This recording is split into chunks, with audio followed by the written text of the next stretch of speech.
prosperity and success attraction secret keys, turning your mind into a potent prosperity magnet. Preface. I can imagine, fantasize and dream the most explosive, life-altering concepts in my mind, to drastically change the world for the better. Any one of us can, because the mind works that way. But, a concept or thought is no good to anyone until it's translated into meaningful action. Without that, the thought will die a slow, cruel death and rob the planet of another missed opportunity for the betterment of mankind. Translating thought into action is doable and accessible to all breathing humans, because it's set up that way. It is said, "Seek and ye shall find, ask and it shall be given unto you." Truly, that statement is indisputable. We just ought to be open to the fact that no one knows everything, but everyone has access to everything. All the wealth in the world, both spiritual and material, all the great health, all true love is available to us all, each one of us. Sometimes, the answers to our challenges sit right in front of us while we run around in circles looking for them. We need to feed our bodies and minds right, so that we can clear the cobwebs that get in the way of tuning into the free universal bank of all answers to all problems. Only then can we recognize and identify opportunities, in order to take advantage of them, when they are presented.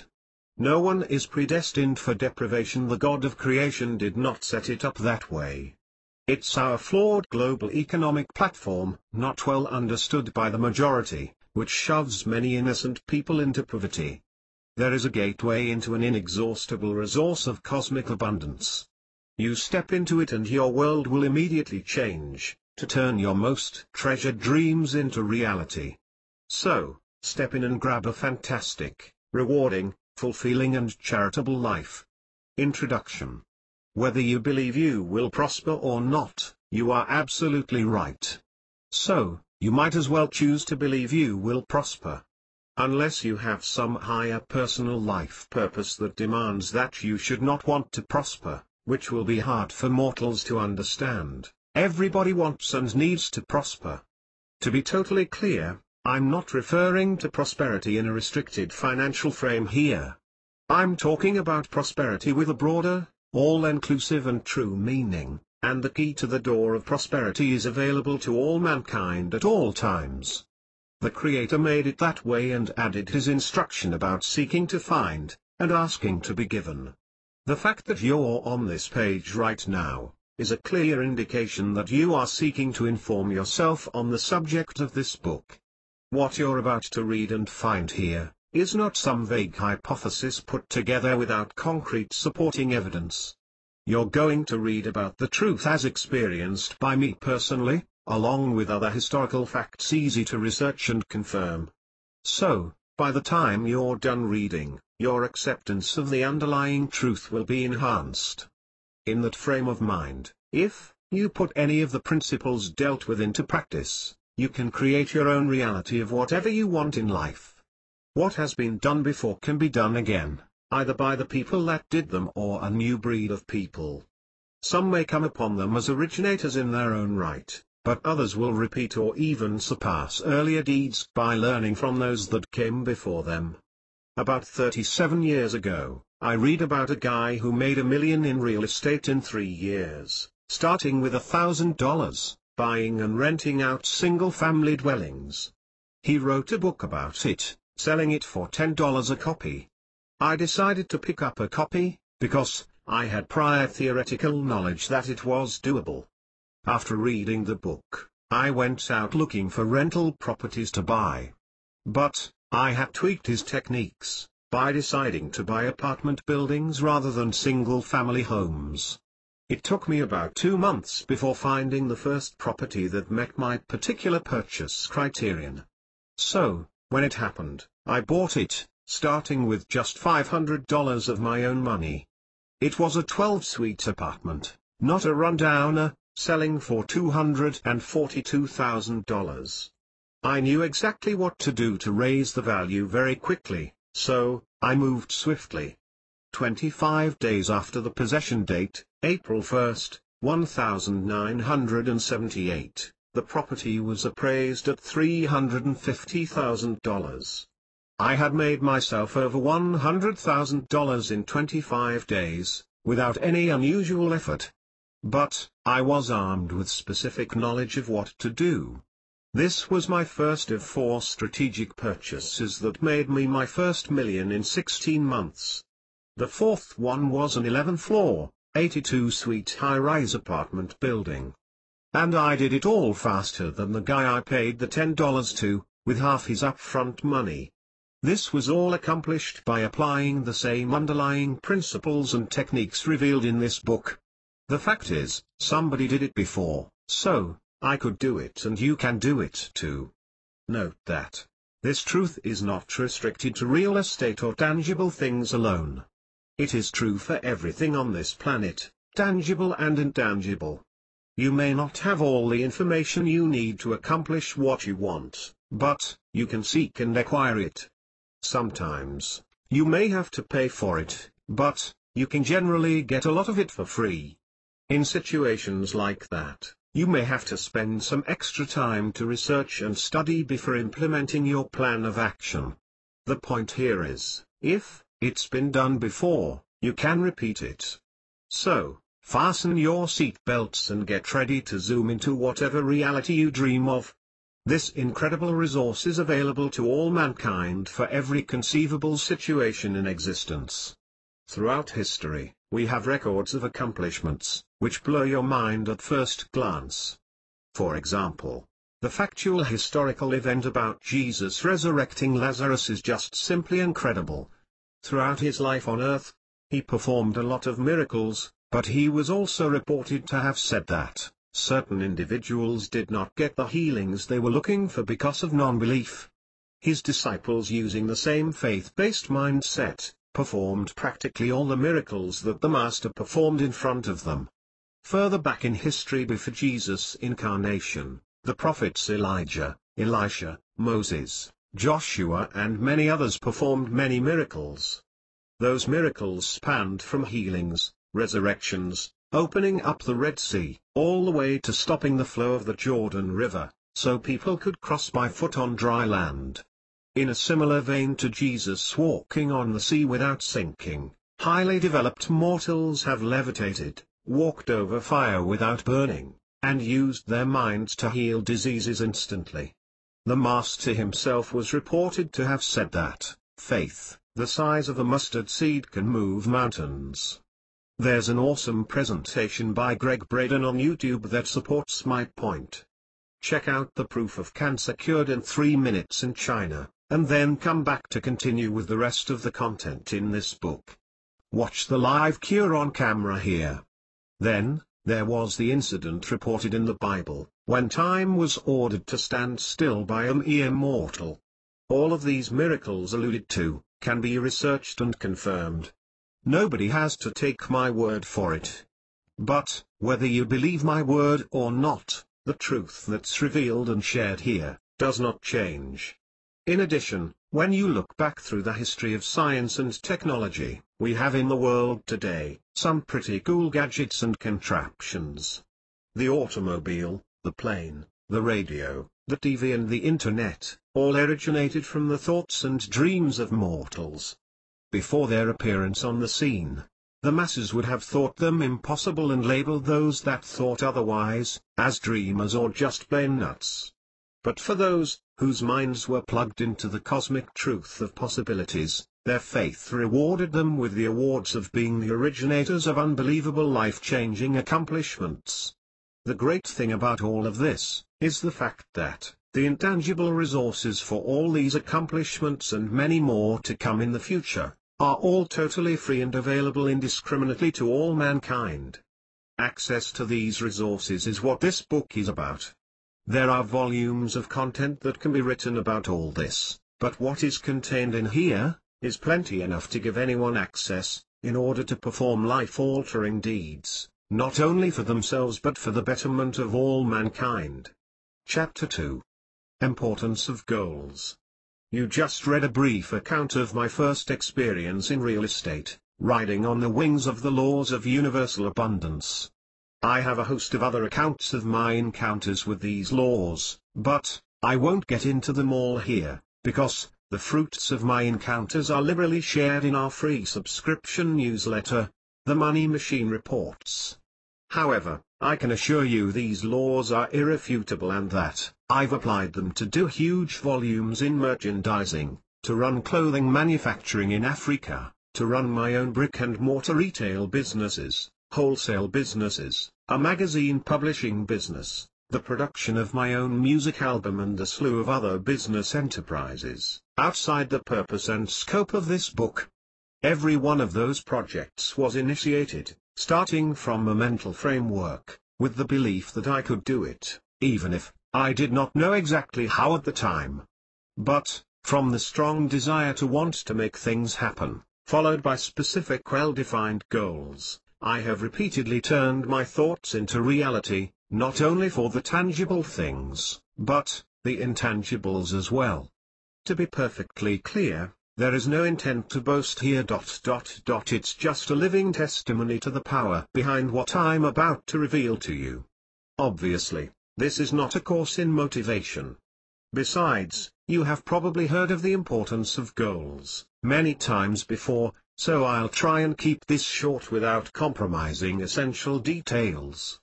But, proper goal setting cannot be overemphasized.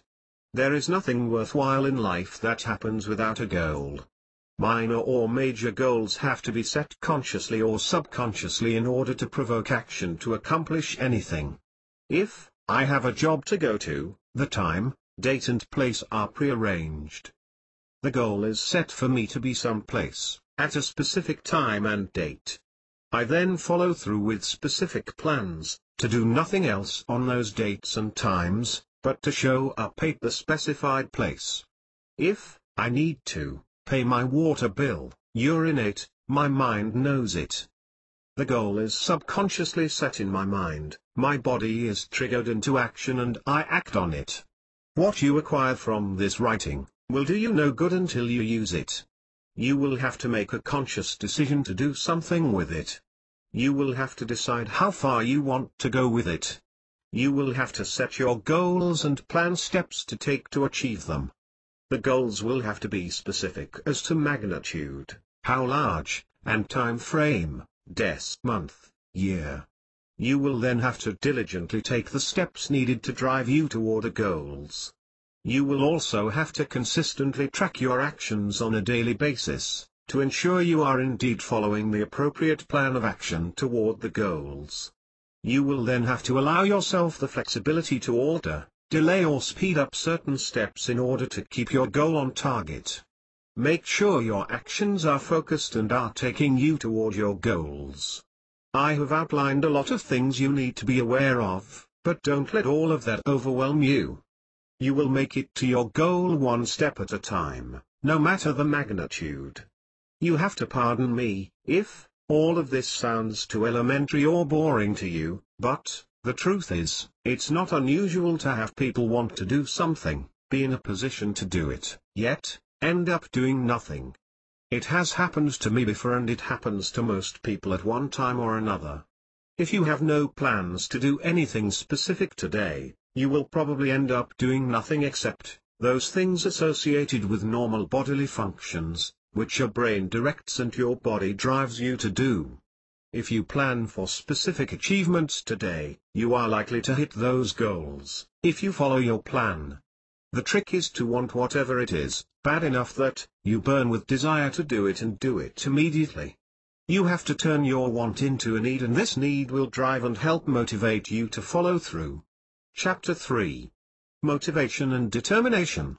When you need to perform a bodily function like pay your water bill, it is practically impossible to postpone it indefinitely without suffering some embarrassing, soaking consequences. Doing it has a positive relief, while procrastinating or failing to do it can be disastrous. If you want to use this information to buy a house, and it's an important enough goal for you, you can do it. Maybe you're tired of paying rent, and it's beginning to burn every time you dish out the rent money. Maybe you are feeling a little insecure about your future and want to take action to quench the insecurity by building an investment. Maybe, you want to make $1 million or $2 million to prove to someone or yourself that you can do it. Whatever the goal is, think about all the great benefits that will come with its achievement. Think until you can actually see, feel and taste the rewards, and you will be motivated. You don't have to procrastinate or hold back any longer, no matter what. The ability to read and write, add and subtract, will definitely enhance your ability to achieve certain goals. The ability to listen carefully and hear what people have to say, will no doubt also expose you to a stream of information that could be beneficial. However, you don't need a university degree to do what I am talking about. Wanting something bad enough to make you need to do something about it, is what we're dealing with here. Then, setting a goal to commit to do what is required, is absolutely essential. However, I have found in my own experience that, the more mediocre the goal, the less likely I am to follow through to achieve it. When I set goals that are noble, charitable, prominent, huge and financially highly promising, I develop this stronger drive and determination, which almost always gets me there. I say almost because sometimes, one's goals depend on cooperation from others, who might not be motivated to cooperate. In cases where the goal is not achieved in this manner, there is always the opportunity to learn why. This opportunity can then help to replan, reframe, reschedule and come up with a better way to that goal or an improved version of the goal. What this power is I cannot say, all I know is that it exists and it becomes available only when a man is in that state of mind in which he knows exactly what he wants and is fully determined not to quit until he finds it. Tilden Alexander Graham Bell. Step 1, Setting the Goal. In my time, I have set goals by memory and by record. Most goals set by memory are those simple, straightforward ones that are remembered without much effort. Most of these goals are usually achieved. However, I have personally determined that the mental energy required to facilitate remembering is wasted energy. If this mental energy required to remember is not used, there is a good chance the goal will be forgotten and abandoned. For example, most people have at one time or another tried to remember to pick up the dry-cleaned clothes before going home, and found themselves at home, only to remember they forgot. I find that the more effective way to set goals in order to follow through is to set them by record. In other words, the goals have to be written down. It takes less effort both mentally and physically to do that. Besides, it gives the goal setter an opportunity to organize the goals better than just trying to commit them to memory.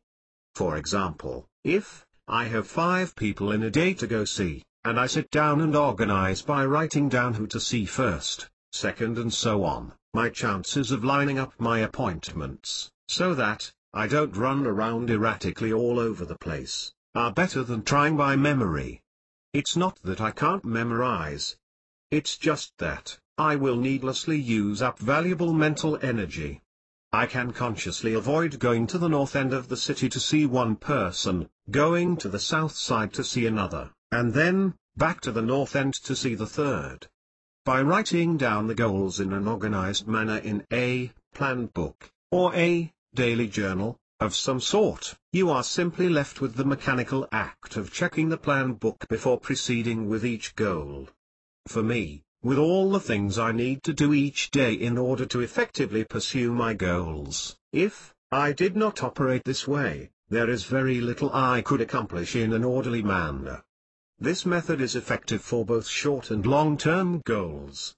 Also, it effectively leaves a record of what was accomplished in the past and on what dates. The goals accomplished are crossed out or checked off to indicate so. Short-term goals. These are the goals of today, tomorrow, and next week. Even the goals of the following 3 weeks of this month can all fit in here on a daily basis.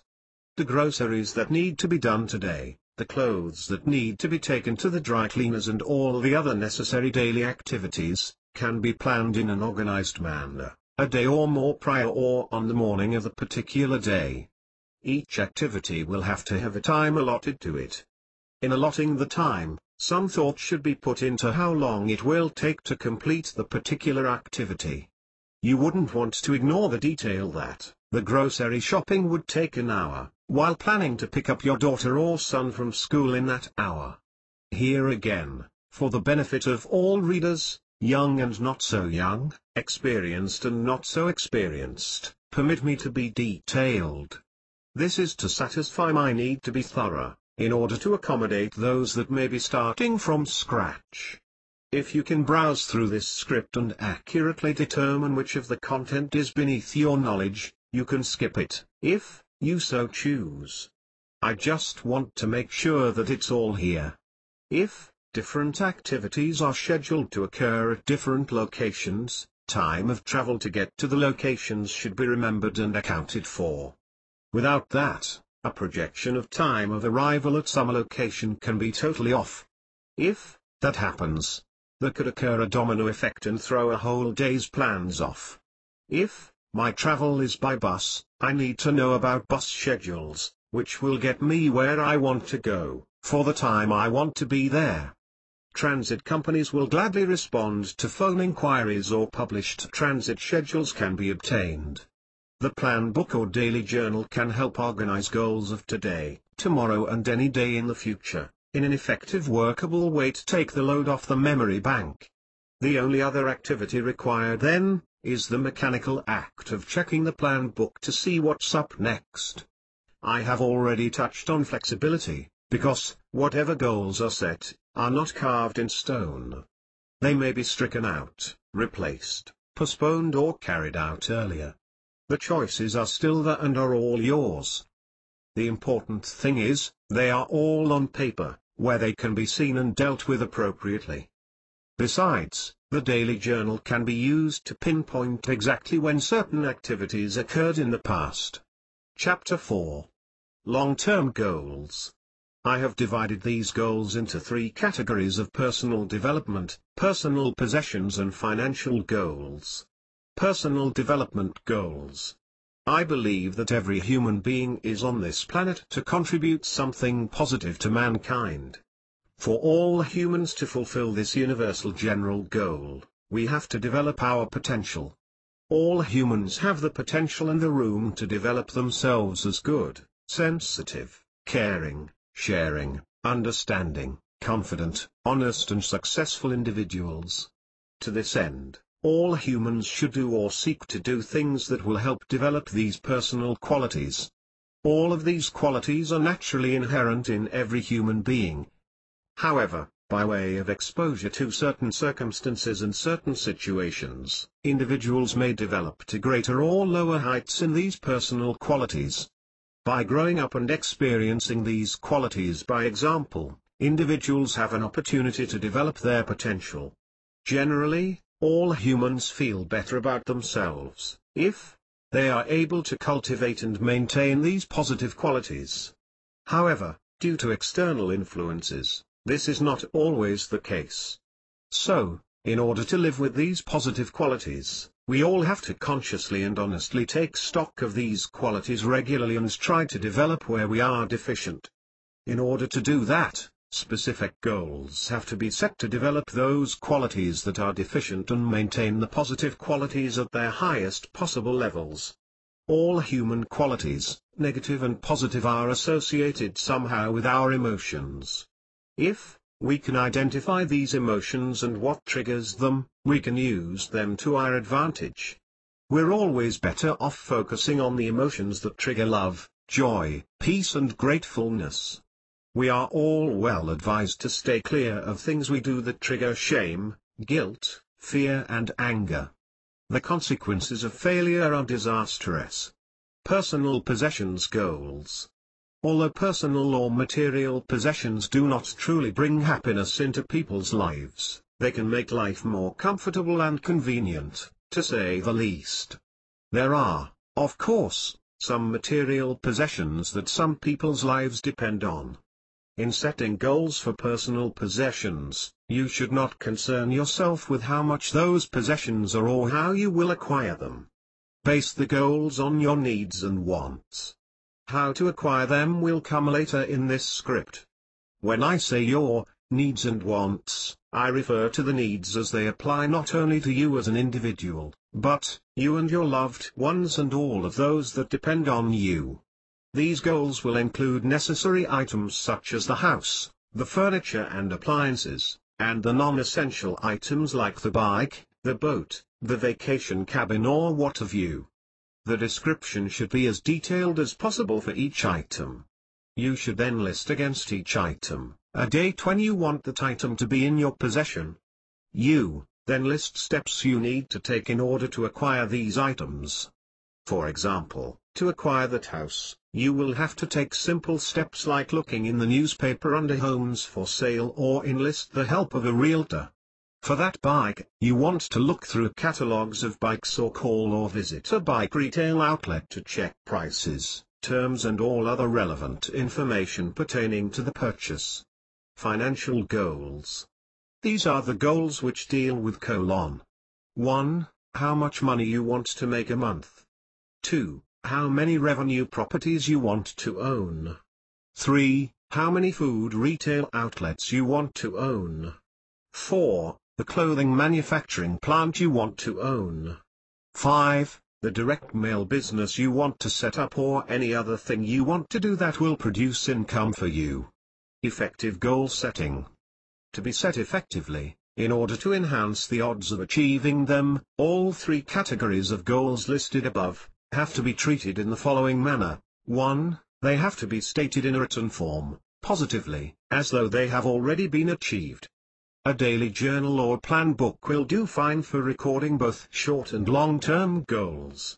Find a few pages inside the back of the journal for the long-term goals and use the daily pages for the short-term ones.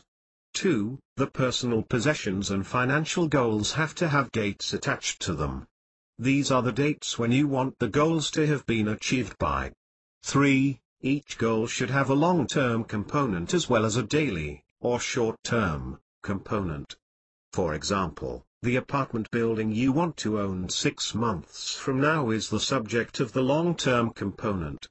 The daily, or short-term, component includes 1. The phone calls you need to make with respect to the search for the building. 2. The properties you have to view and investigate in order to make offers. 3. The financing you may have to apply for, and all other relative activities pertaining to the achievement of the long-term component. 4. Each goal should be viewed and verbally stated on a daily basis. This should be done every morning and night. Then, positive steps should be taken toward their achievement by way of their short-term components. The reason why goal setting is more effective this way is : 1. Writing goals down takes the load off the memory bank and allows the mind more capacity to be creative and be able to process more important mental activities than that of remembering. 2. Secondly, research on how the brain functions indicates that the subconscious part of the mind can't tell the difference between reality and fantasy. That's why under hypnosis people can do all kinds of things they would ordinarily have difficulty doing. 3. By stating that you own that house, the conscious part of your mind accepts it knowing of the future state, by the future date affixed to it.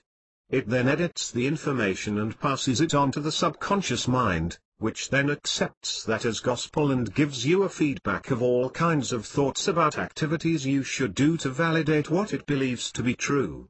The workings of the mind are not totally understood yet, but that does not void the fact that this technique works. The key is to practice it, in order to trigger the mind to behave in the manner which produces the required results. The situation is similar to the workings of electromagnetism and science in general. You don't have to understand the underlying complexities of electricity for the light to go on when you flip the switch.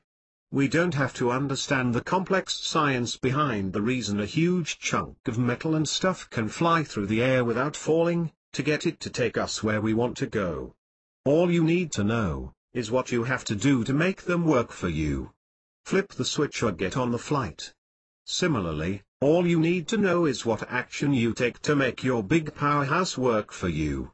If you tell yourself enough times that you are great, your mind accepts and believes you are and will help you perform great feats. Remember Muhammad Ali? He is probably one of the greatest boxers, if not the greatest ever. Not only did his mind believe he was the greatest, because he kept on verbally stating constantly he was, but most of his opponents also got to believe him. Most of them went into the ring with him, hoping they would last around longer than he had predicted. The question was not whether or not they would lose, but rather when they would lose. About 99% of the time, he stopped his opponents exactly as he predicted. The truth is, it did not really matter what his opponents thought about his predictions. What mattered was what he thought about his abilities. He truly believed he was the greatest and he came through practically every time around. Those odd times when he lost his fights, you could tell from pre-fight activities that his conviction was not as deep as those times when he came through. Even then, his opponents got severe bruises for winning. Following are examples of how goals should be set, based on what we have dealt with. I'll give 2 examples of each type of goal, with a breakdown into the long and short-term components. Use them as models and go get yours. There is nothing to stand in the way unless you allow it.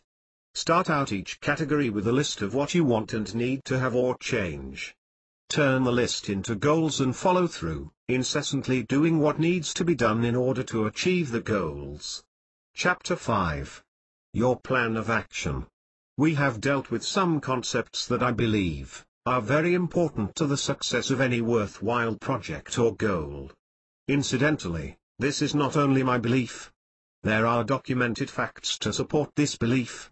I have read about and studied some very successful people in my time. I have watched by example, the tracks left by the success attitudes and activities of some great achievers, including my late dad, and I have my own past achievements to support my belief. From lists to goals. You now have the opportunity to cash in on these concepts, by following a specific positive plan of action to get to where you choose to go. The first thing you need to do is to come up with 3 lists including the following items. Things you need, personal possessions and needs. Things you want, personal and financial possessions. Personal qualities you need or want.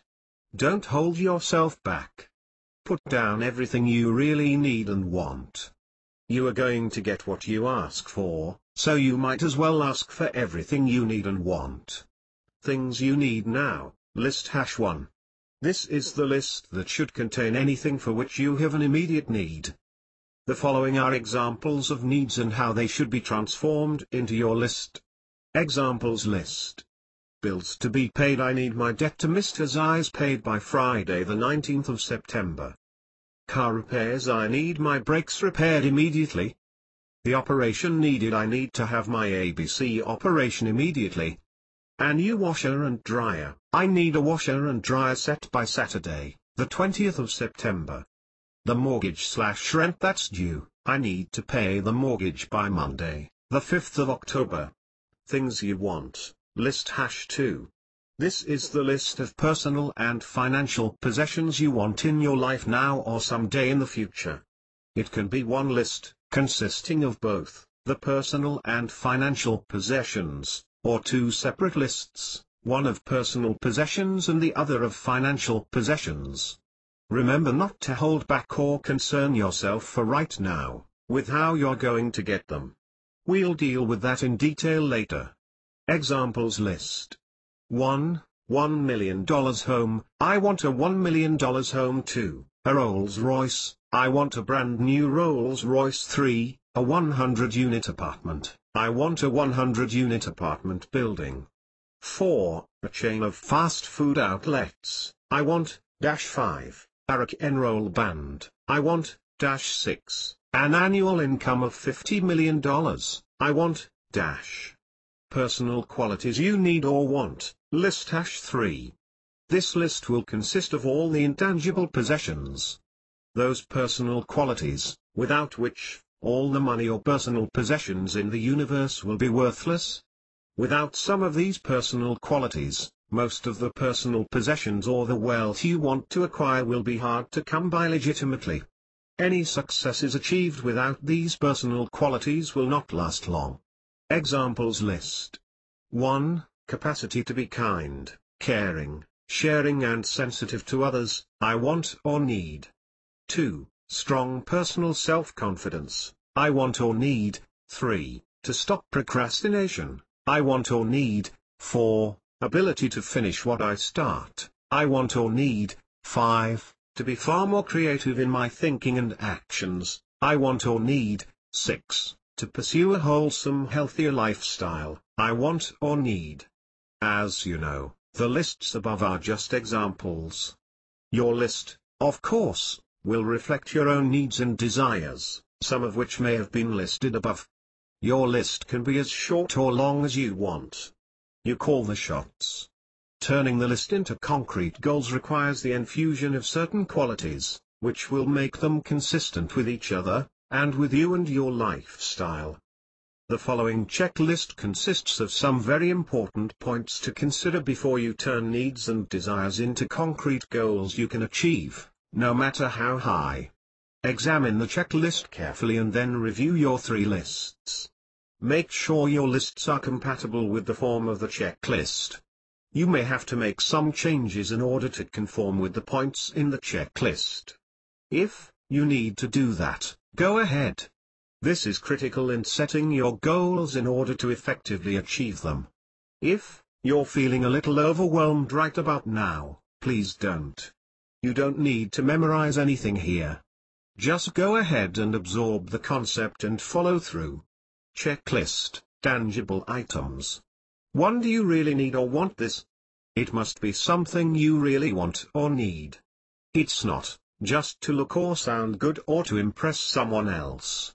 It's not to be so low a goal that you think you have a better chance of reaching it. Your success in reaching it does not depend on how low the goal is, it depends on how bad you really need or want it, and if you're prepared to do the simple things it takes to get them. 2. Does this goal contradict any other goal you are setting? If you want to live in a $500,000 home and want a $30,000 annual income, you are contradicting your goals. Mathematically, your chances of meeting your mortgage payments and general upkeep on $30,000 are very slim. You should raise your required annual income goal to be compatible with your house goal or any other goal. Remember, you are going to get what you ask for, so ask for whatever you really want. Don't exercise self-restraint here. It will derail you. 3. Will your goals conflict with family or societal needs? Will your family suffer in any way because of your goals? Review and discuss. If this is the case, your family may be against your achieving them. That will lend some negative factors into your program and make it far less effective. Will the society or the planet suffer in any way, pollution, exploitation, etc.? In either case, if so, review and resolve the conflict or modify the goal. 4. Is the goal stated in a positive rather than a negative manner? As mentioned earlier, the goal is to be stated as though it is already accomplished. It should also be stated in a form relative to what you want, rather than what you want to get rid of. Example of your want: I want to be tolerant of all races, not, I don't want to be a racist. 5. Is the goal expressed in complete detail? You need complete detail of the house or car.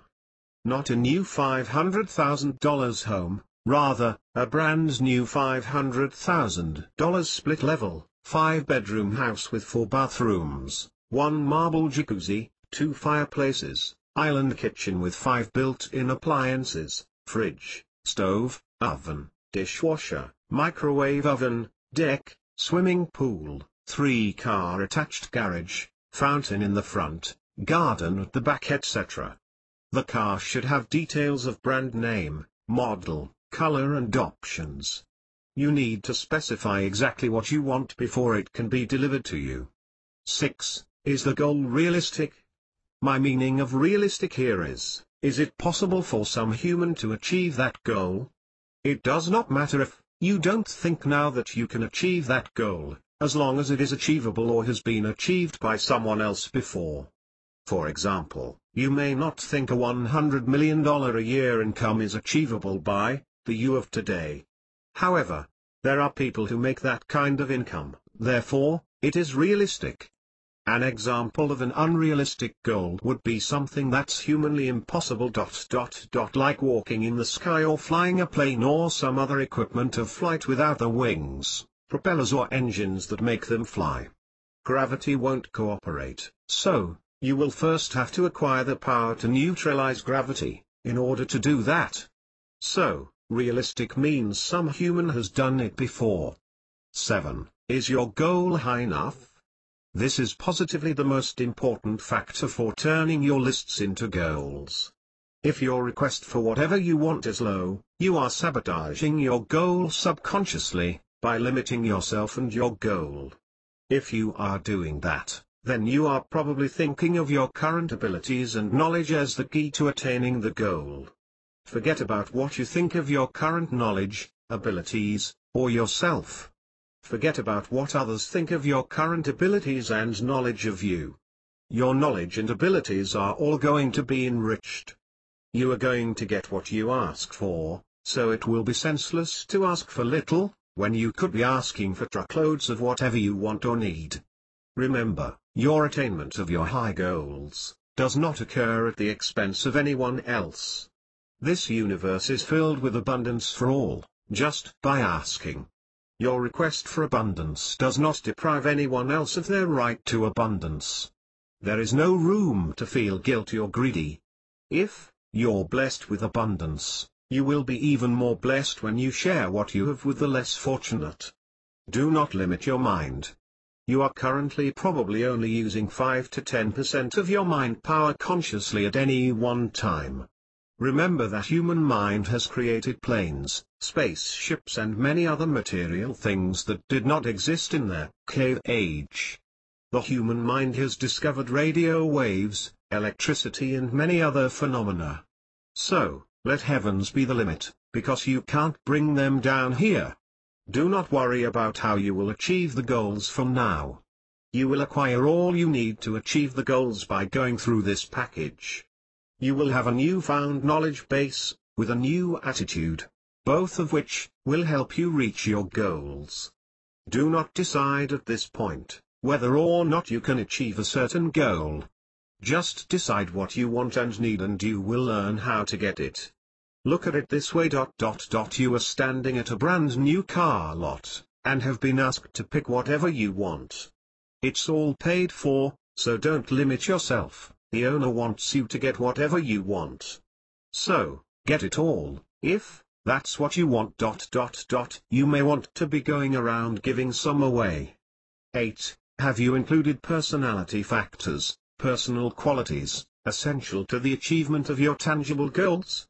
If you currently have the attitude that you don't deserve certain goals or that certain goals are too big or too good for you, then you need an attitude adjustment. Here again, you need not worry how to make these changes. That will follow. All you need now is to list the required changes and then turn them into goals. Chapter 6. Checklist, Intangible Items. Most people find it easy to list tangible items they need or want, but difficult to list personal qualities that may be required. I am taking the liberty to list some of the qualities often necessary for the achievement of all material goals. These constitute the intangible goals that will enrich your life beyond what money can buy. The list has been transformed into goals in the positive manner in which they should be written. Use them as they are or modify them into your own goals. You may want to add to them or only use some of them. What I'm going to get you to use these goals for is important in the ultimate achievement of the goals themselves. It will follow the list. Here comes the list. 1. Commitment. I am totally committed to following the procedures set out for my personal and financial improvements. For that reason, I become more effective each and every day, and am better able to function without limitation. 2. freedom of success, I pursue my goals free of any feelings or actions of ill will or animosity toward others. I am a caring, friendly, likable person whose success is assured and does not require me to take advantage of other people. Indeed, I'm obliged to help others without expecting rewards from them or publicizing my good deeds. My rewards are guaranteed by my Creator. 3. Right to success. I have a universal right to be successful in every aspect of my life. I therefore, now, see myself only in the light of success. I have discarded the failure attitude of my past and am totally finally free of failure or limitation. 4. Concentration. I can concentrate at will on any subject or task at any time, so that I'm completely free of any outside distractions.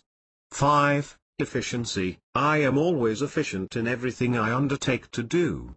For that reason, I always achieve the desired results with minimum time and effort.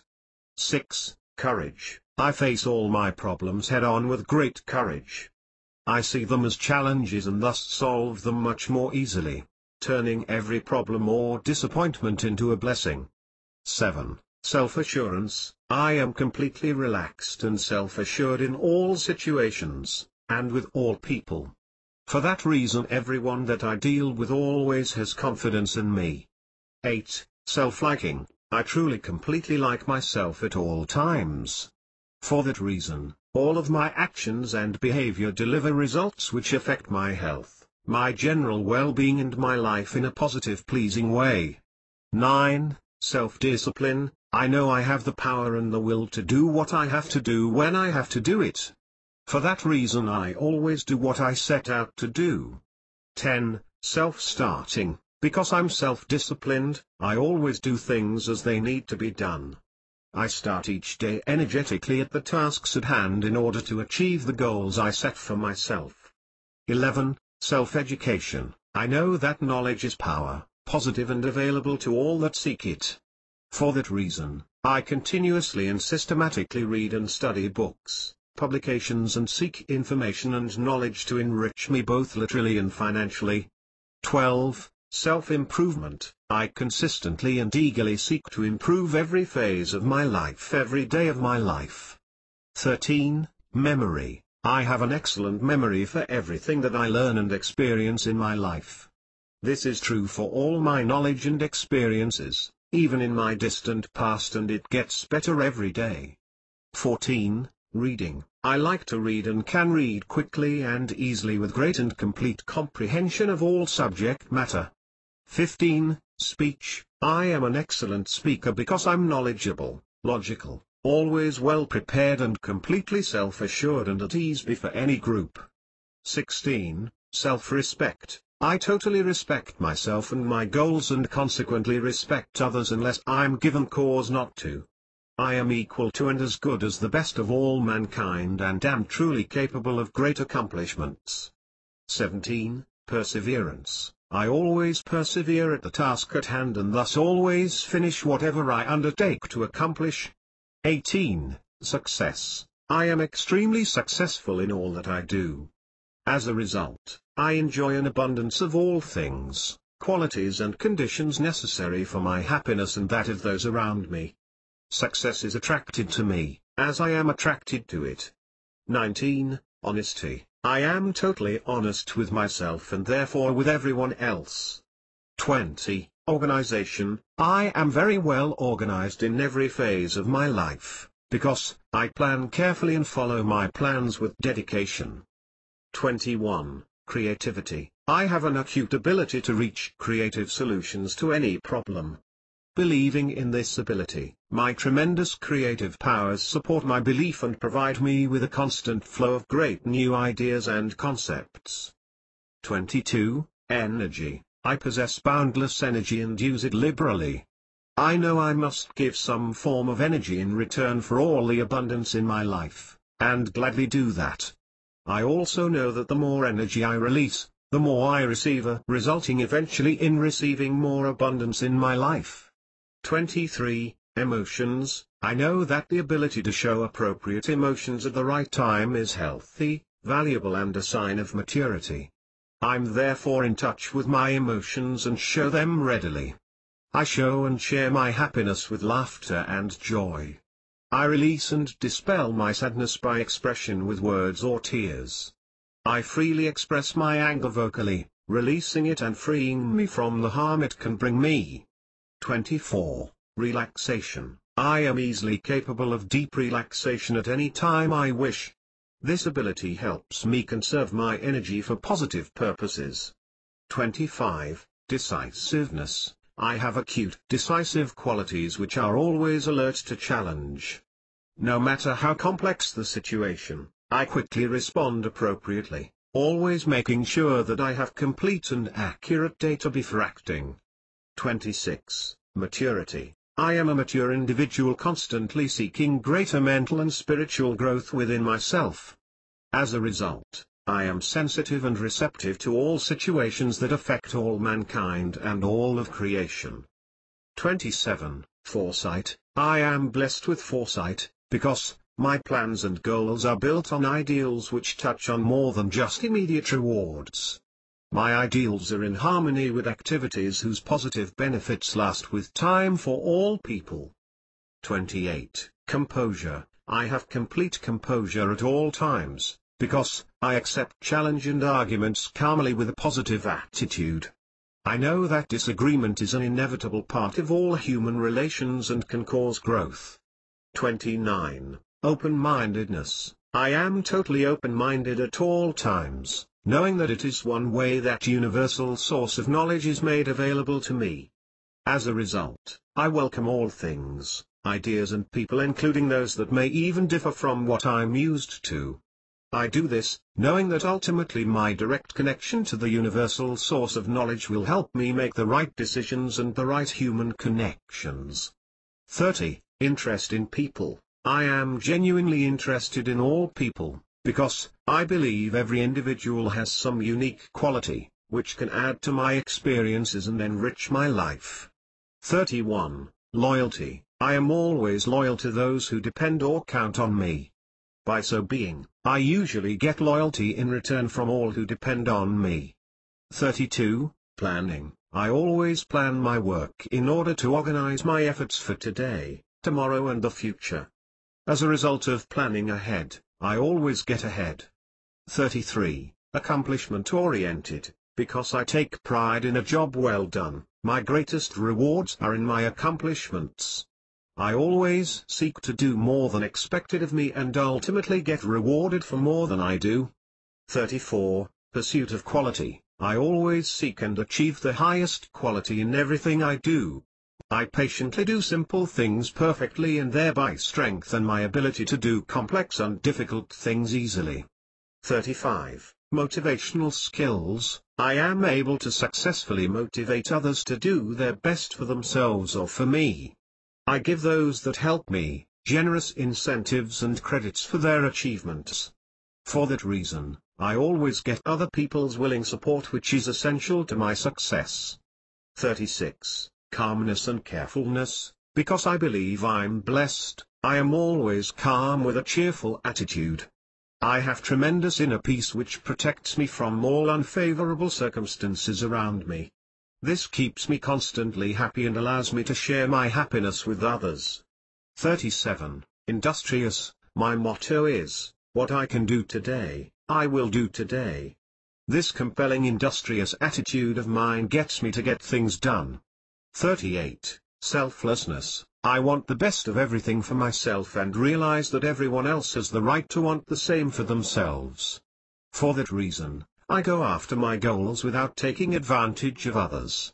Moreover, because I know that there is a universal higher reward for every good deed of mine, I go out of my way to do good without expectation from the recipient.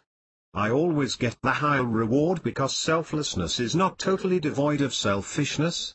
39. Spirituality. I am keenly aware of a higher universal power, from whom my life has come.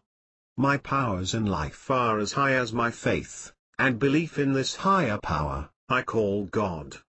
I am constantly being directed in every aspect of my life because I'm in touch daily with my God. As a result, I expect nothing short of total success and happiness in every aspect of my life. 40. Health consciousness. I know that all the wealth in the world without good health is worthless. For that reason, I am committed to attitudes that enhance my health while I gladly avoid those that hurt it. As a result, I'm always in top mental and physical health. 41. Goal-oriented. My life is successfully run by setting specific goals for myself and my loved ones. I'm ambitious, so I set my goals high and I pursue them happily and industriously until accomplished. I do that by practicing resolute self-denial, keeping my attention on the goals until achieved. I also allow myself the flexibility and discipline I need to amend, improve, postpone or discard my goals as new knowledge, experiences and circumstances may dictate. I am in touch with all my goals on a daily basis, thereby keeping track and dealing with them appropriately and efficiently. I hope these examples of goals dealing with personal qualities can in some way help you either directly or to come up with your own list to help you improve the quality of your life. Chapter 7. Precaution. I will leave you with one very serious caution. Don't reveal your hopes, goals and plans to anyone except those directly involved. This is very important. Discussing them with others can result in one of two things. 1. You will be encouraged and helped by those able to do so.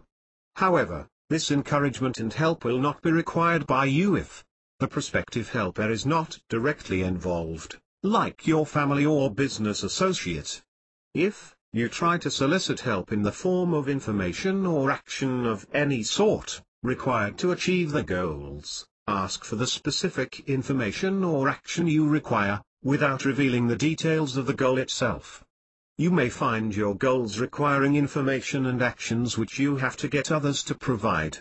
Clearly think of this caution and then think of presenting your request for help without revealing details of your goal. Make your request specific to obtaining the required results. 2. You will be bombarded with a zillion reasons why you can't do what you want to do. Most of such reasons will come from people who have no authority to determine whether or not you can.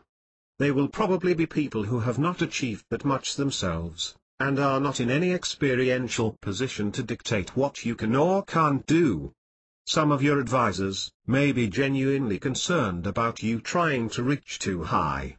But that is usually an opinion reflected in their own attitudes toward goals.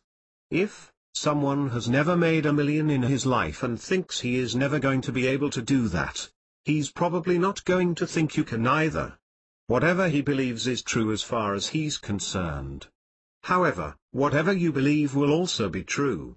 Therefore, choose to believe in your goals and keep them to yourself. You don't need the negative input. Just follow through and do what you need to do to reach the goal. Staying in touch with your goals.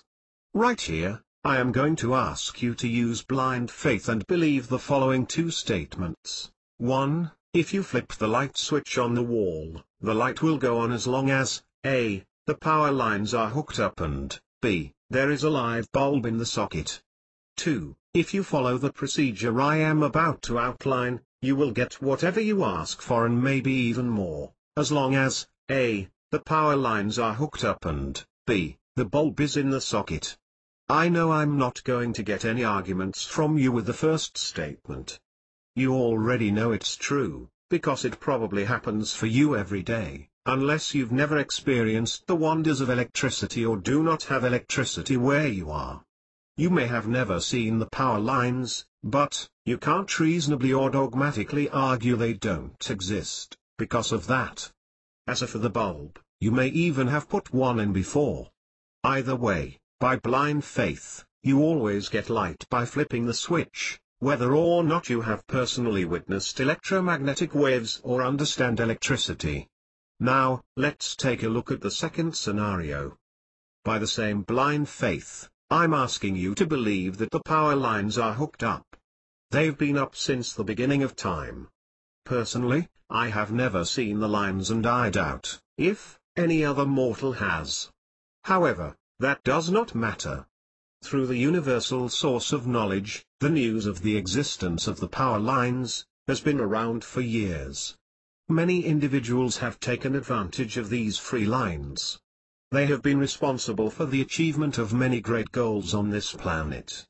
You already know the following examples: the creation of the automobile, spaceship, radio and telephone. There are also countless individuals who have used these power lines to make billions in income, live in fine expensive, multi-million-dollar homes and possess material things, which others only dream of.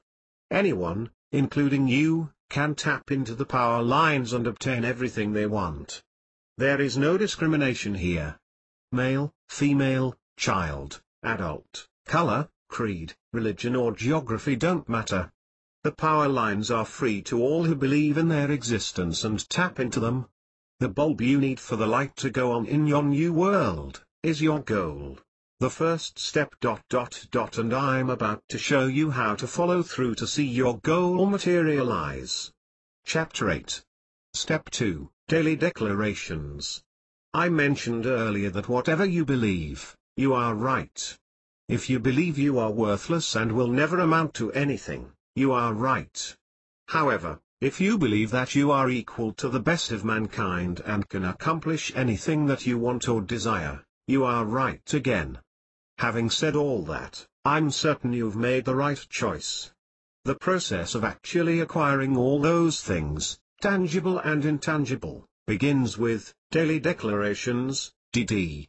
This is in harmony with the story I told earlier about Muhammad Ali. You are going to program your mind to allow you to do and to have all that you want. You are going to learn to flip the switch, so to speak. Each morning. 1. As soon as you wake up, read your list of goals prepared as discussed earlier. Go through each one, reading it out loud, if at all possible. At the very least, make sure to move your lips to form the words, if only silently. The addition of this physical dimension enhances the effectiveness of the process. 2. After reading each declaration, pause and then visualize it completely. Focus on the goal until, in your mind, you can actually see your new home, scanning all the things that are in it. See and feel that income check. In the mind, touch it and read the amount on it, both in numbers and words. See your name or your company's name clearly on it. See and feel yourself on stage in front of thousands of people, performing in your rock and roll band. See the outstanding bill you are concerned about with, paid in full, written across it. Visualize vividly and the images will be imprinted in your mind. Each night, without exception, just before bedtime, the process is to be repeated. No matter how late it is or how tired you are, the declarations have to be repeated. If you find your list of goals is too long, you may want to split them up into two and go after the one more urgent to you first. Once the goals on the first list are accomplished, you can go after the second list. I am not making this suggestion to limit you in any way. I found myself in a similar situation before and ended up spending 2 hours each morning and 2 hours each night going through my declarations. I later shortened the list to just the goals that really meant more to me immediately and saved myself an hour at each declaration session. You notice that there were 41 items on the list of intangible goals, which I gave as examples. Practically, all 41 relate to qualities that make the best in humans. You may critically and realistically look at yourself and realize that you need a majority of them. If this is the case, don't cut any out. If time restraints require you to cut out something, let it be a tangible goal. You need your intangible goals more than the tangible ones. You can't buy human qualities with money or material possessions, but it is these positive human qualities, including those that drive you to set goals and pursue them, that will get you your material possessions in the first place. To be sure of the proper form which the goals should take, I am going to give 2 examples. One is of a tangible nature and the other, an intangible one. We'll start with the need and want and then construct the goals. Let's deal with 1, a need for $1,500 to make an overdue mortgage payment, and 2. The desire, want, to be more confident. The corresponding goals will read something like this. 1. My $1,500 mortgage payment due to Jones Mortgage Company is paid in full, by September 15/93. 2. I am totally certain of my capacity to always perform in a superior manner. For that reason, I face each day with supreme confidence in my ability to handle every detail of my thoughts and activities efficiently. The goals as stated in this proper form, are dealt with one at a time. First, by reading it out loud, and then visualizing it. In the declaration of the intangible goal, make sure to give some thought to the exact meaning of each word and of the goal as a whole. Then visualize a situation in which self-confidence would be put to the test. Like negotiating a deal, attempting a sale, or trying to convince someone, perhaps, a superior to do something that will benefit you. You will have to visualize the situation as you will like it to occur. Face the situation with supreme self-confidence, ask for and get the desired result. By accomplishing this in your visualization, you have produced the appropriate and correct image in the subconscious mind. Then, when you are faced with the real situation, your mind already has lived through it and has the record to support it. Therefore, it simply plays it back and provides you with the appropriate positive material, both in words and action, to draw on. It's not absolutely necessary to completely understand why the switch turns the light bulb on. What's important is that you practice it long enough to find out that it works. Just work with blind faith for now. The stronger the visualization, the stronger the image registered in the mind, and the stronger the image, the more effective the material, words and actions, your mind produces. You may find some goals a little trickier to visualize than others, at first. However, it gets easier with practice and eventually becomes second nature. All of this may sound silly or ridiculous to some, but considering you have nothing to lose, I will strongly recommend you try it. Failing to try it, cuts you off the possibility of the success it promises, and you'll never know what might have happened, if you had tried. So, if you really want those dreams to turn into reality, you owe it to yourself to try it. Do it at least twice a day and as many more times as you may want to charge you up. Step 3, Taking positive action. On top of your daily declarations, your daily activities should include a list of things you can consciously do to drive you toward your goals. These deal with the short-term components referred to earlier. You should record in your daily journal or plan book, actions that directly or indirectly relate to both your tangible and intangible goals. I will give you 2 examples. Example 1. You could win the lottery and get the money you need for that mortgage payment, but you would have to physically go and purchase the ticket in order to get your chance at winning. I would not necessarily count on the lottery for such a solution. On the other hand, you may be aware of an opportunity where you could buy a certain product and turn around and sell it immediately for a profit to cover the payment. For that, you will have to consciously take action by writing down steps to take, to go buy and sell that product. The steps may involve calling your source to confirm stock is available, followed by a call to your customer to show a sample and set up the sale. Followed by the pickup of the product, its delivery and sale to get paid. Followed by a deposit of the payment check to your bank. Followed by a payment to the mortgage company. As I explained earlier, it's not impossible to go through the process to sell the product without a written plan.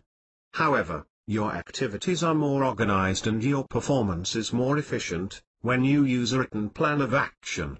You also have the added bonus of freeing your memory bank, and thereby allowing your mind more capacity for creative thinking, relative to other goals and activities. Example 2. If your intangible goal is to be more health conscious, the following may be some daily component goals you will pursue. 1. You may have decided to go running daily for half an hour. If that's the case, then you'll have to organize it into your daily activities in order to accomplish it. 2. You may have decided to go do the medical checkup you have not done in years. Here again, you will have to call your doctor for that specific appointment, note the date and follow up by showing up for the appointment. Alternatively, you may organize it into your day, to just walk into the clinic and get it done. I would personally go by appointment, as that will be more compatible with the way I plan my days. This ensures that you are not only improving yourself with concrete goals and the appropriate mental programming, but you are also taking positive action to see the goals accomplished.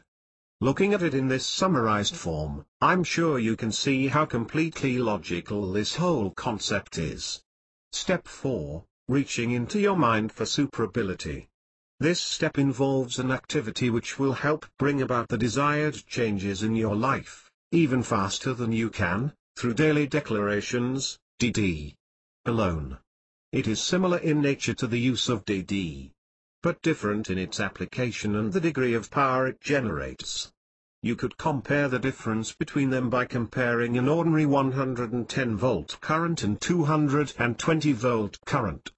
The former will power electric lights and small appliances, while the latter will power heavy machinery or bigger home appliances, requiring far more electrical energy. I call this process hypno-ration, which I coined from the words self-hypnosis and daily declarations. It can be used only on the intangible goals to bring about the personal qualities which will guarantee your material success. It should not be applied directly in the acquisition of material goals. This is because hypno-ration taps directly into the subconscious mind.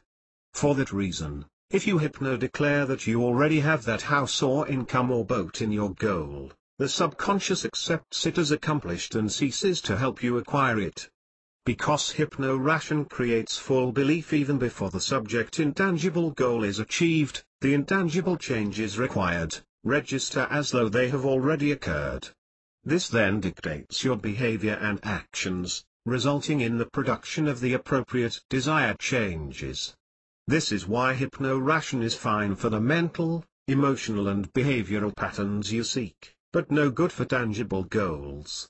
When we declare, in our fully conscious state, the material things we seek, with a date attached, the conscious mind knows of the future state and edits the information before it is passed on to the subconscious. Both levels of consciousness then work together to help us achieve the goals. The conscious deals with the goals through actions consistent with the daily components. The subconscious deals with the edited portion of the goal, and produces behavioral patterns which produce the desired results. Chapter 9. Conditioning your mind for hypno-ration. I hope what has been provided to this point will be put to the test. I can only state without a doubt that the concept works. It has been shared with you and the opportunity is now yours to use or discard.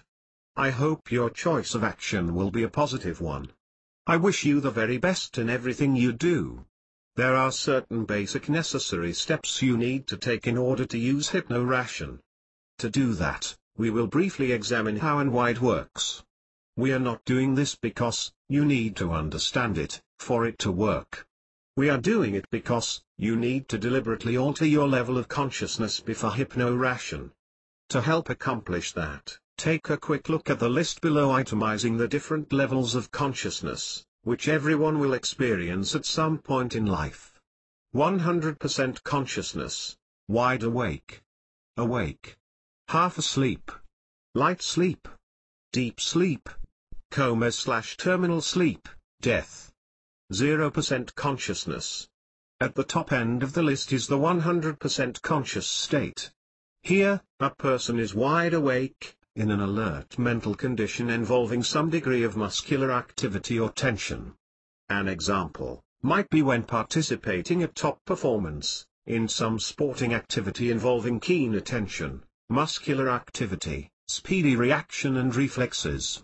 In the middle, we have an awake state, but not especially alert, preoccupied. Then we have half asleep, and vaguely aware of what's going on around us. Then we have light and deep sleep, where a person is even less aware than they are half asleep. At the bottom end of the scale is deep coma or terminal slumber. This is a complete pass-out state, that cannot be reversed physiologically, or medically without a miracle of some sort. At the top end, a top-form athlete is performing, alert and intense, and will not be distracted even by the screaming and shouting of spectators. His mind is in total control of his consciousness and his goal. He is not receptive to any external input or suggestions from the crowd. He is in a suggestion rejection state, so to speak, with little chance of any external suggestion penetrating his consciousness. He does not respond, no matter how powerful the suggestion. On the other hand, the same athlete just awakened from a sound sleep, still sort of drowsy, might jump running for the door with a suggestion, "Run. The house is on fire." Every muscle and reflex in his body would be reacting to the suggestion whether true or not. His level of consciousness is at the suggestion acceptance state. This is the half-awake state, further down the scale of consciousness. With a clear, urgent suggestion without outside interference, his consciousness is so much more readily accessible to the suggestion for him to react. In the two examples given above, the same mind was subjected to powerful external suggestions. The only difference was the state of consciousness at the time of the suggestion. The state of consciousness required for hypno-ration to work best is the suggestion acceptance state. This enables the suggestion to reach the open receptive level of consciousness in the most powerful manner.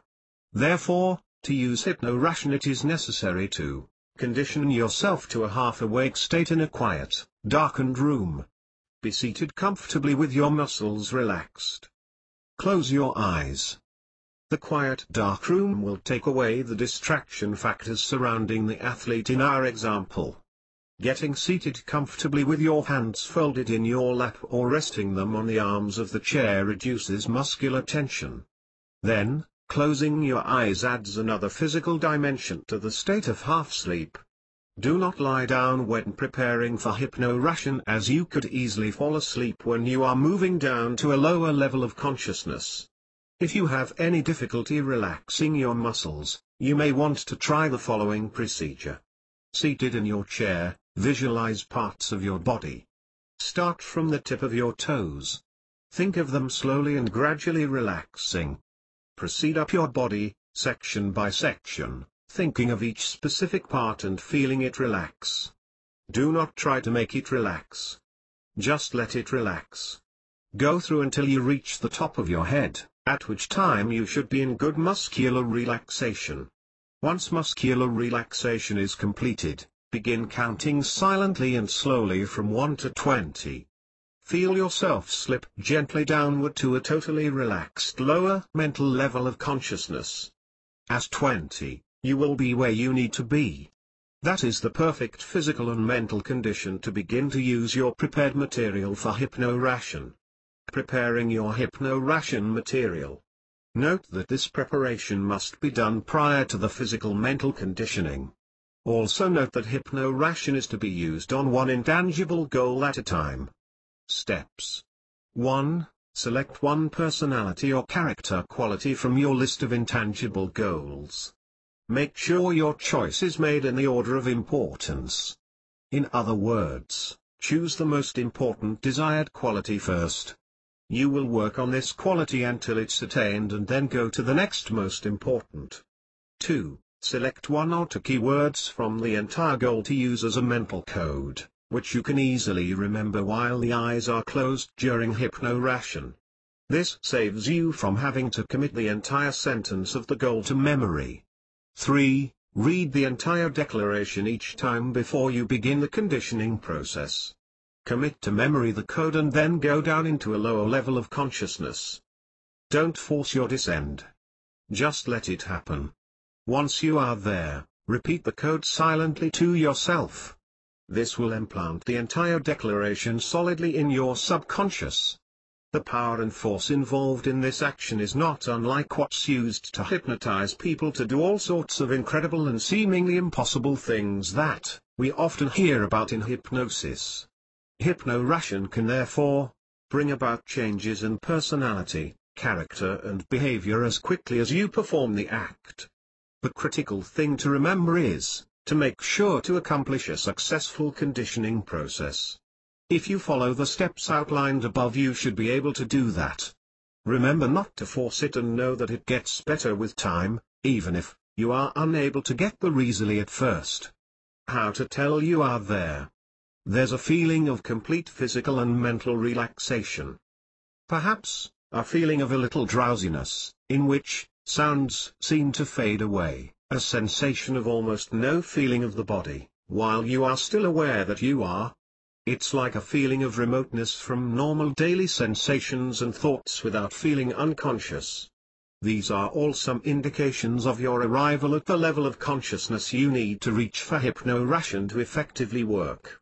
Outside of the basic, lasting personality changes, which can be effected through hypno-ration, it can also be used to achieve many short-term results. The following are a few. 1. Fear and panic before an interview. Hypno-ration for calm and confidence before the interview. 2. Fear of an impending medical or potential operation. Hypno-ration to dispel the fear and invoke calm before the operation. 3. Late night assignment due next day. Too tired. Hypno-ration of alertness and concentration gets results. 4. Having to face an audience, overcome by stage fright. Hypno-ration of supreme confidence and capture of audience gets rid of fright and implants confidence. 5. Can't sleep at night, fighting insomnia. Lying down in bed. Hypno-ration for deep and restful sleep gets results. Brief summary. Let's now walk through the entire process involving hypno-ration. 1. You select and prepare one intangible goal. The one you feel you need the most. 2. You select a keyword or two to be used as a code in your lower level of consciousness. 3. You get into a room, close the door, seat yourself comfortably and read the full declaration slowly and carefully, committing the code to memory.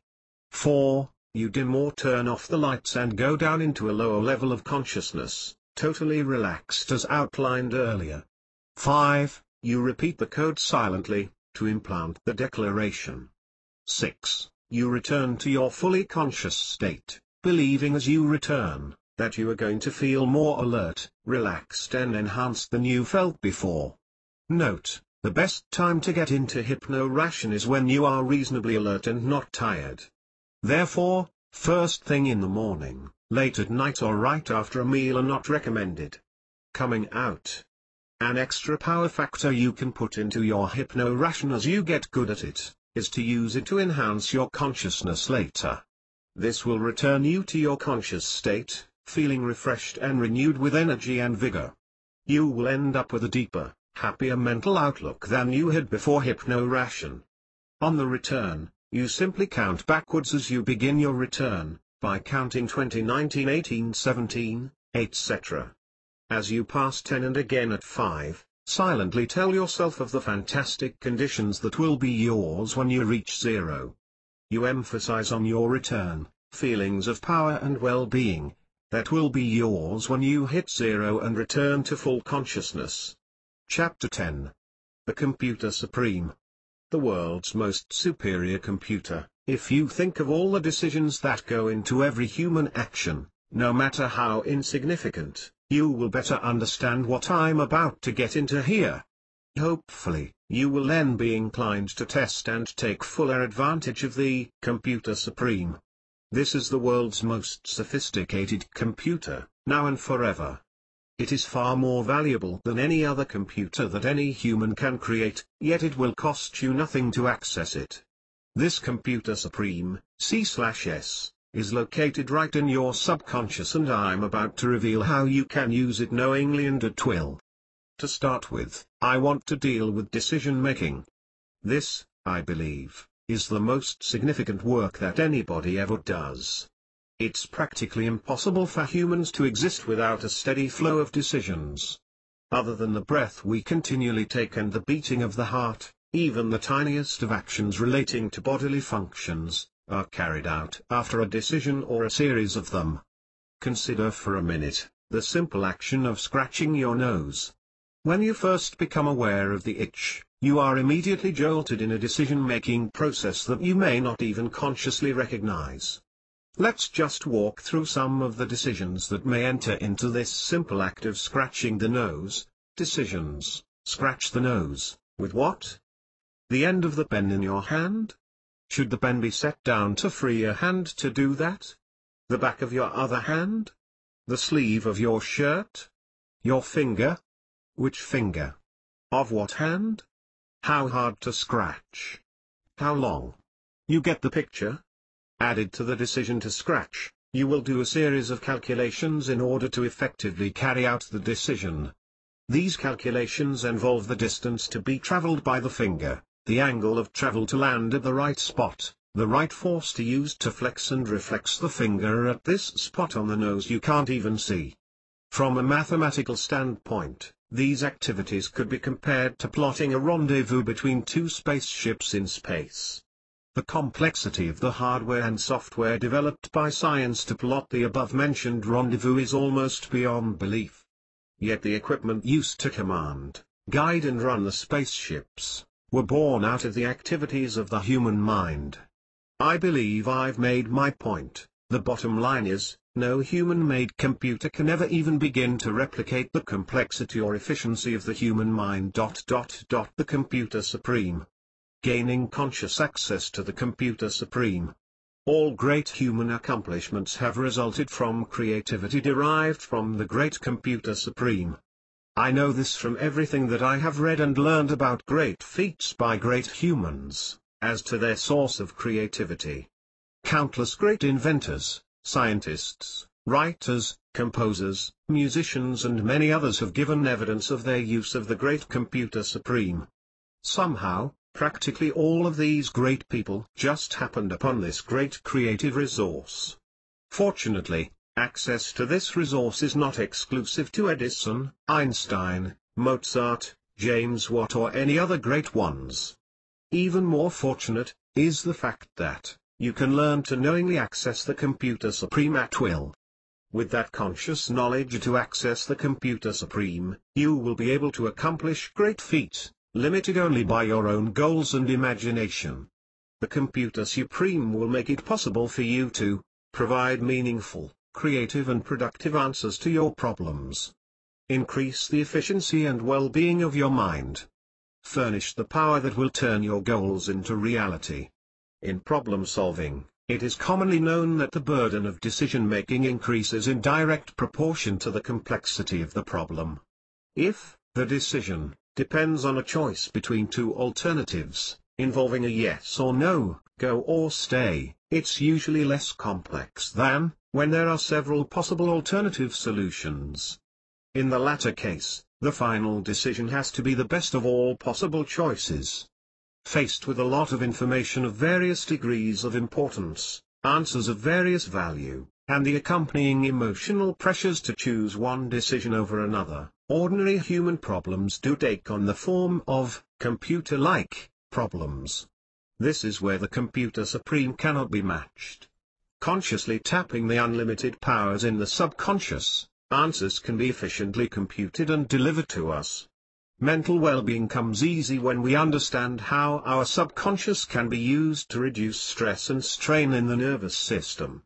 Even more than that, we can actually use that part of the mind to cure diseases and all kinds of ailments that medical science has not been able to cure to date.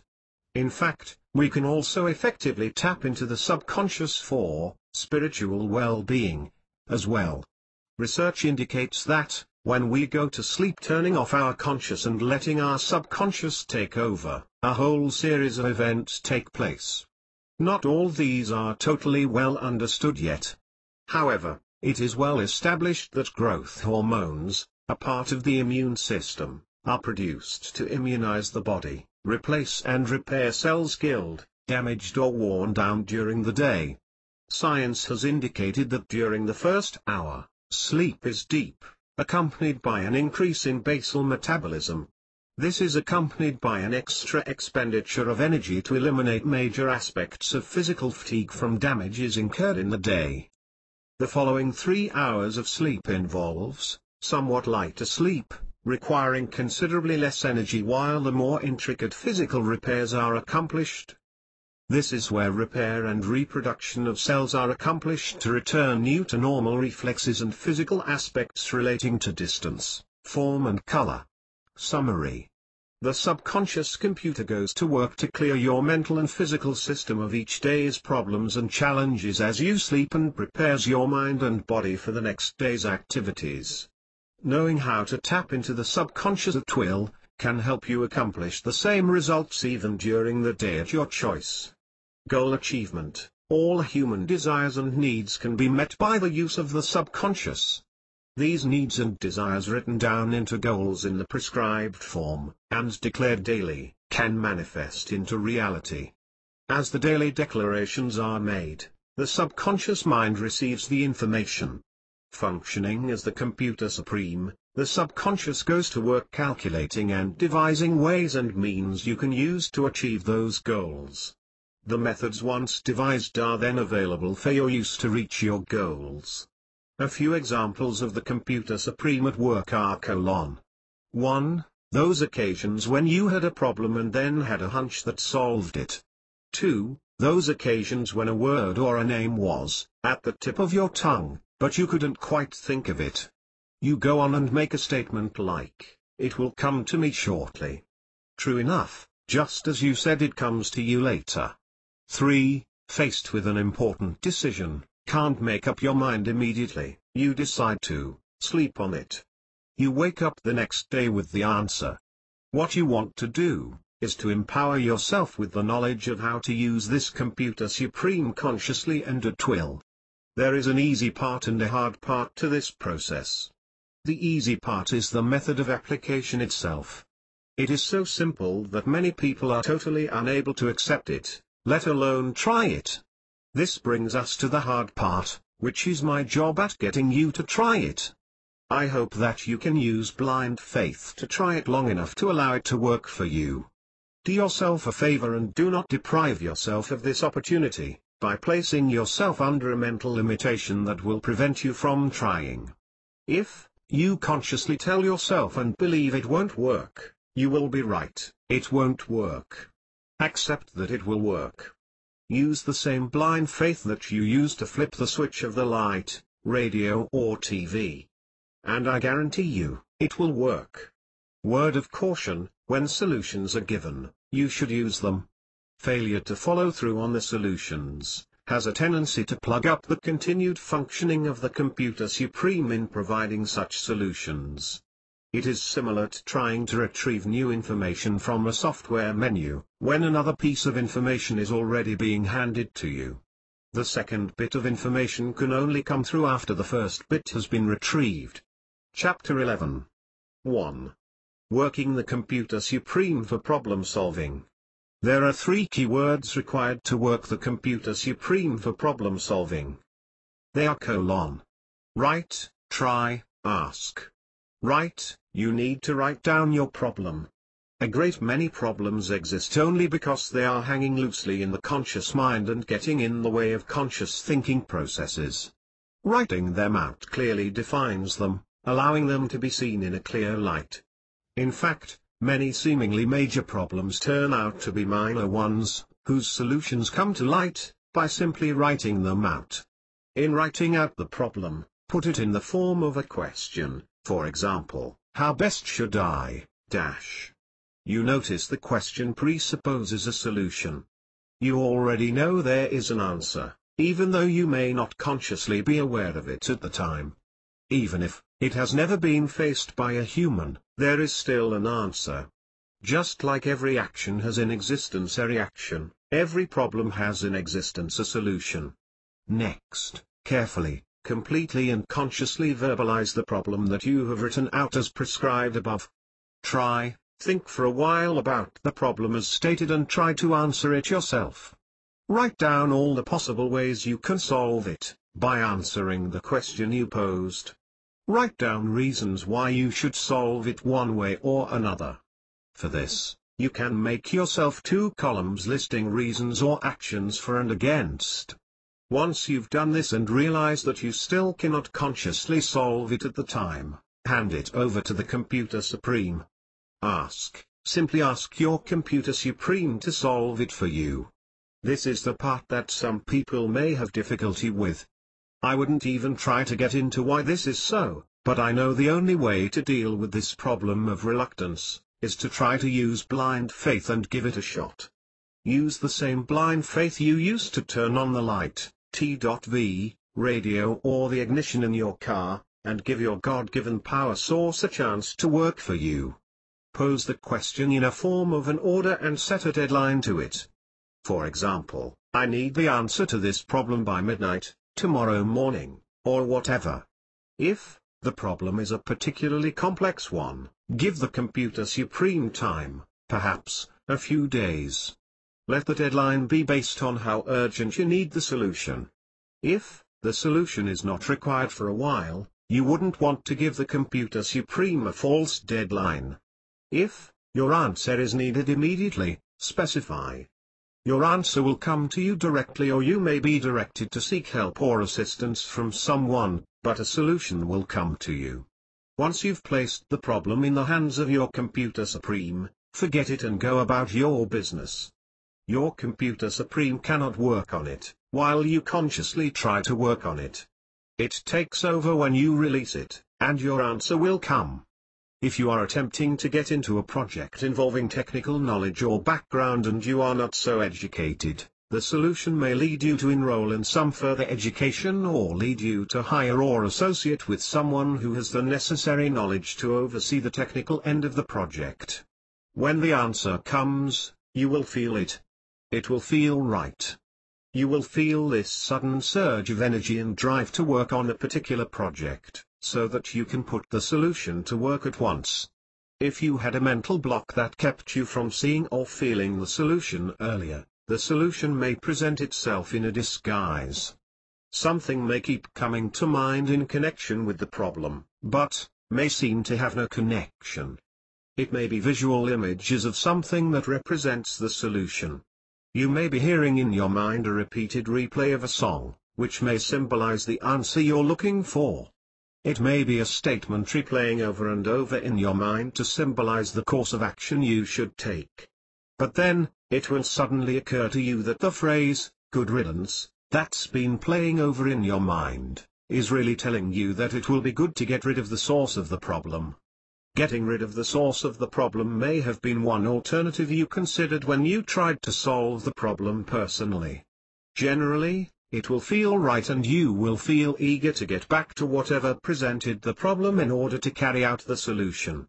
You just have to make sure that you have taken the necessary first steps before you hand the problem over to the Computer Supreme. Handing over a problem to your subconscious can be done while conscious and calm. However, you can get almost instant results by going down directly into your lower level of consciousness. To do that, you want to prepare yourself mentally by following the steps outlined for hypno-ration. This is where you go down into your subconscious. Once there, you pose the question to the Computer Supreme. If you have already taken the first steps by writing and trying, you will not have to wait too long in that deeper lower level of consciousness for your answer. This is somewhat similar to how prayers are used to solve all kinds of problems, including spiritual ones. I don't think anyone for sure knows why it works. There are various theories kicking around by psychologists, psychiatrists, mystics and religious leaders. I'm not really sure which theory is specifically on the nose, but I do know one thing. The Bible, which I believe in, says, "Seek and ye shall find, ask and it shall be given unto you." I have sought and have found, and have asked and been given many times over.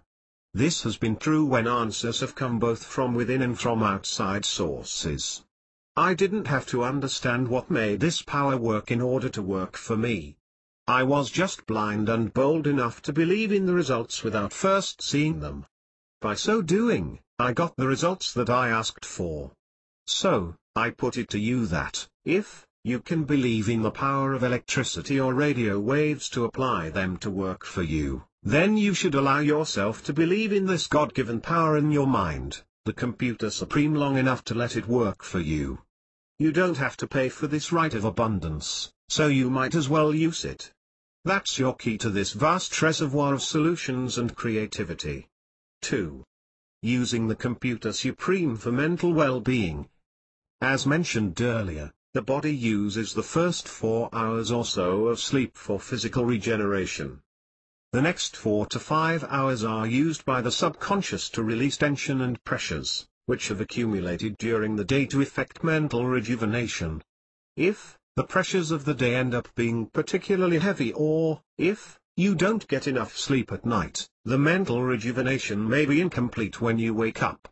This leaves you with allowed mental and nervous energy to deal with the demands of the next day.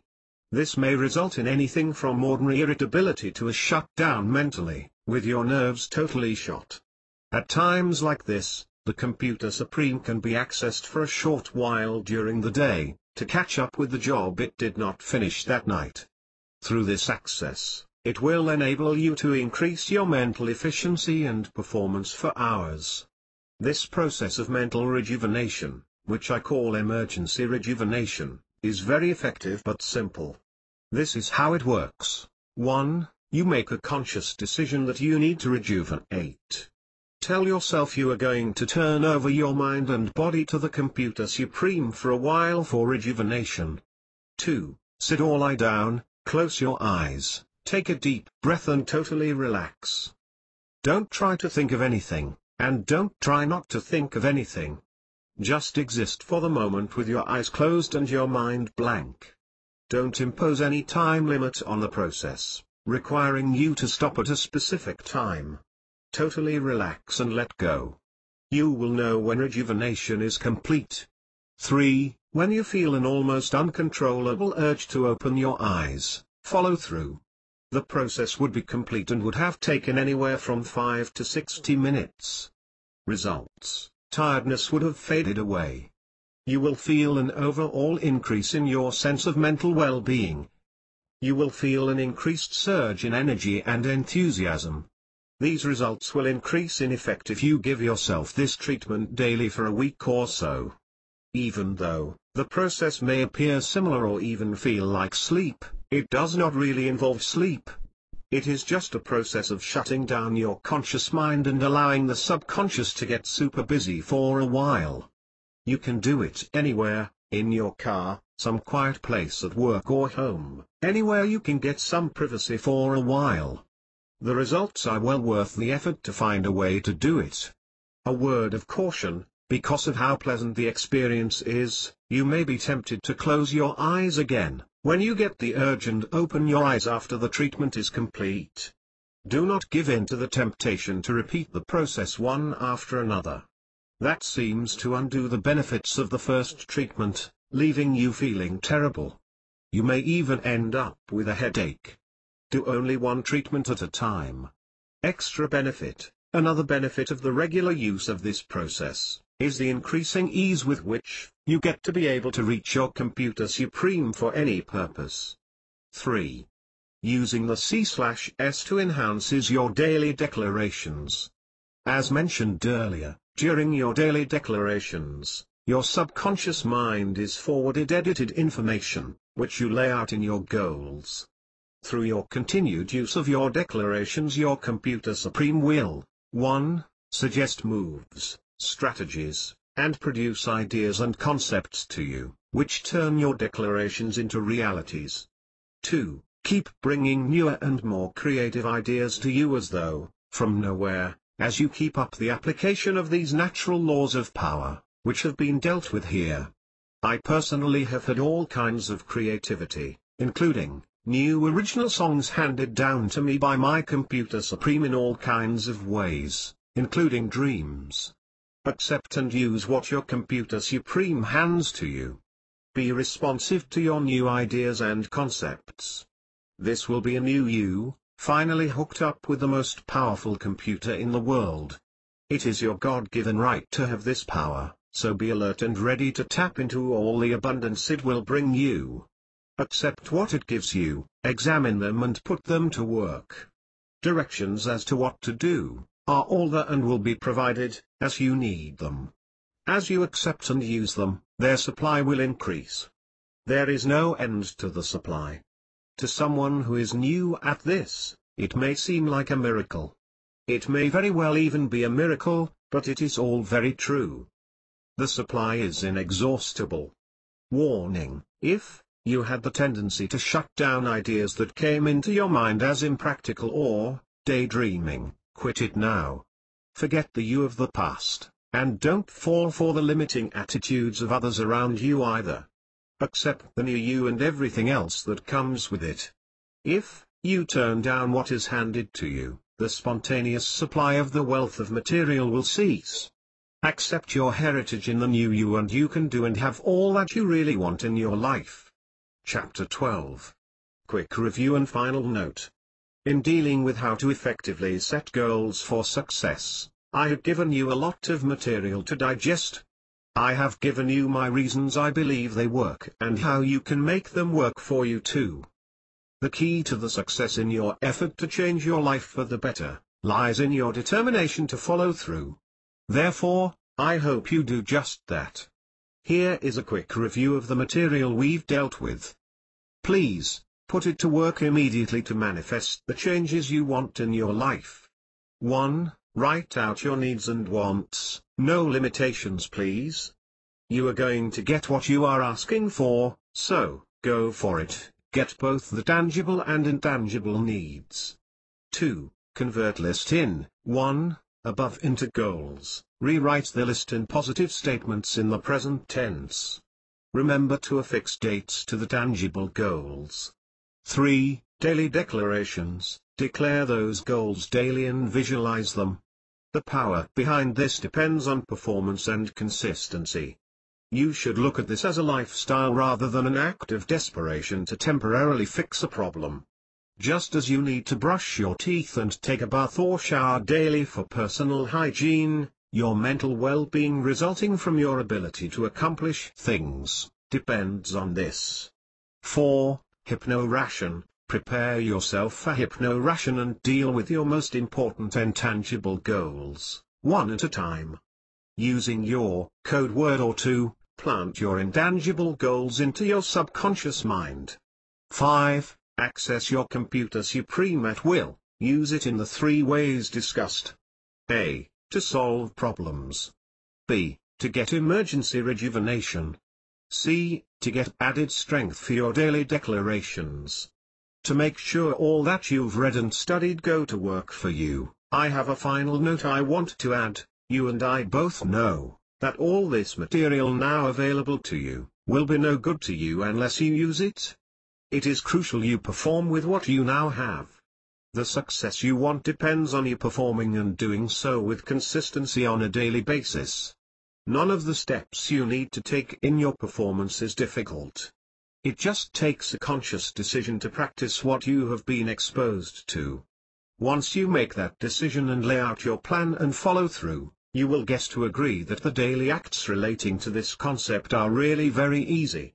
Your first time at it will take you time to think, organize and start, but it will be worth every minute. You are now in a new position to determine the outcome of your future. Only you are the captain of the boat of your future, so make your move now. Note, an extra incentive: take a moment and think about all the good things, material and spiritual, you want in your life. Think of all the joy, satisfaction and enrichment they will bring to your life. Visualize all of it and then think of the fact that you now have a practical way to make it all possible. What is your logical course of action? You know it, so make it count. Take another moment and think about all the abundance in life you will be deprived of if you don't take positive action. Imagine the deprivation, pain, humiliation, the daily pressures and all the negative and unpleasant ramifications that accompany lack of action. What is your logical course of action? You know that too. So, go get it. Congratulations. You have just arrived at the gateway to everything that you could possibly want. You are standing right in front of the cosmic abundance that the Creator has made available for all mankind. Step right in and grab your bit,